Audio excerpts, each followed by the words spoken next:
In the opening minutes of Red Dead Redemption 2, the game introduces us to a gang of outlaws running from the law, escaping into the snowy mountains and having to brave the cold, harsh conditions to survive. This opening puts off some. The game is mainly on rails for the first couple hours. For me, it's perfect. Any luck? I found a place where we can get some shelter. Let Davy rest while he... You know. An old mining town. Abandoned. It ain't far. Come on. Come on! Yeah!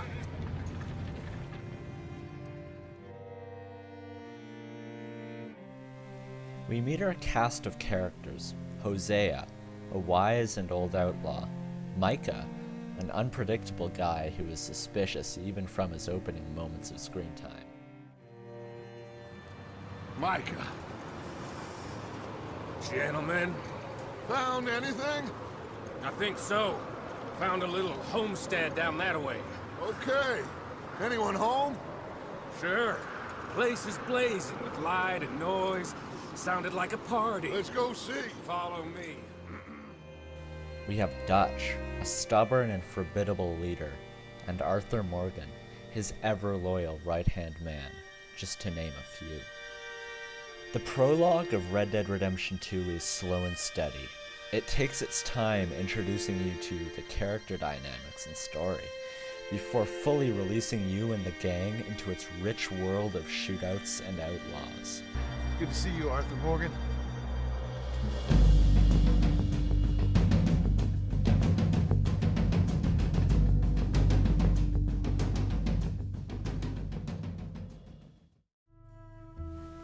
Once you've nestled into the first camp and the snowy prologue is over, Red Dead 2 can kick into gear. You get into a brawl in the town, you get drunk in the bar. The game has a very natural feel to its character progression, and the first act is all around more well-natured and fun.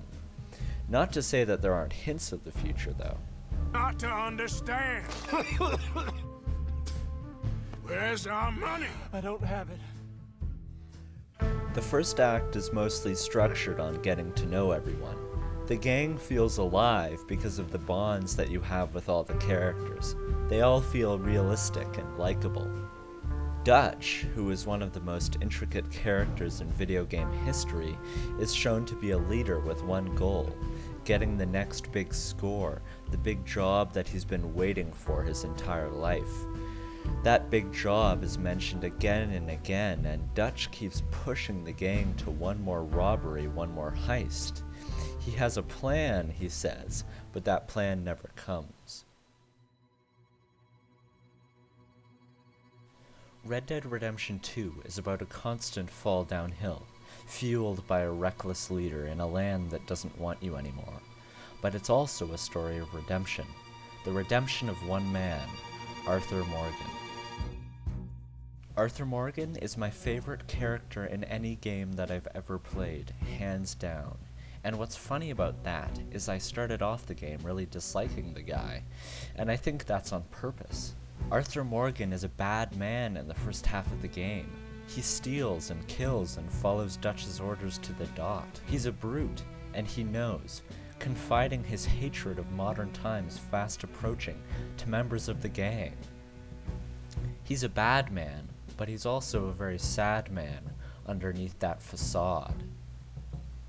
I'm afraid. There is nothing to be afraid of, Mr. Morgan. This is amplified once in the middle of the second act, Arthur is diagnosed with tuberculosis. It shakes him and the viewer to their core. Arthur knows he will die, but now he has a new outlook on life. He tries to help people, right the wrongs that he once made. The moment for me that I knew his redemption had started was when he goes out to find Strauss's debtors for the third time.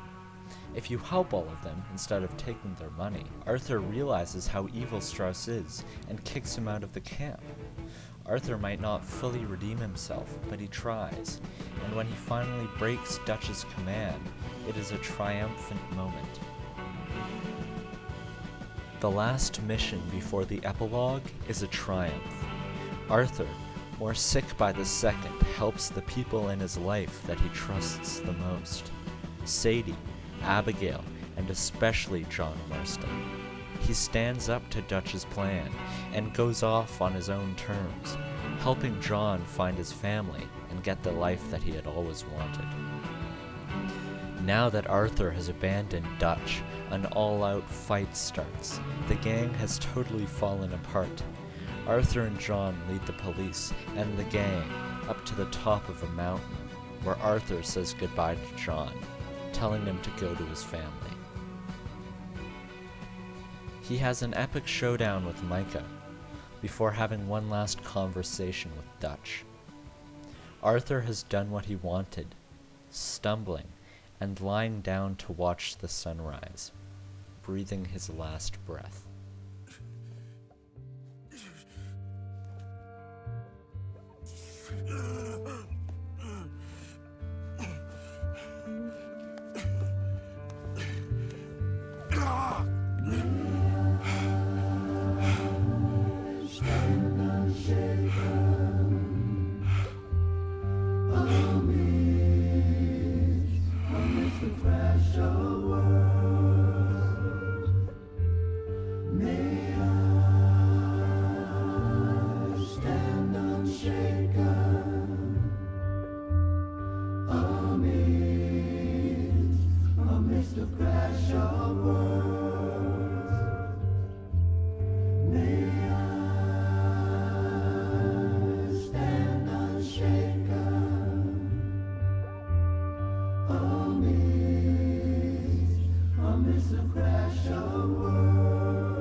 Seven years later, John Marston climbs the snowy mountain that the game started off in to have a final showdown with his former leader, Dutch Vanderlinde.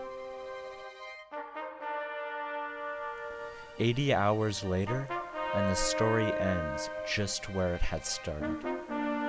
What a fantastic video game.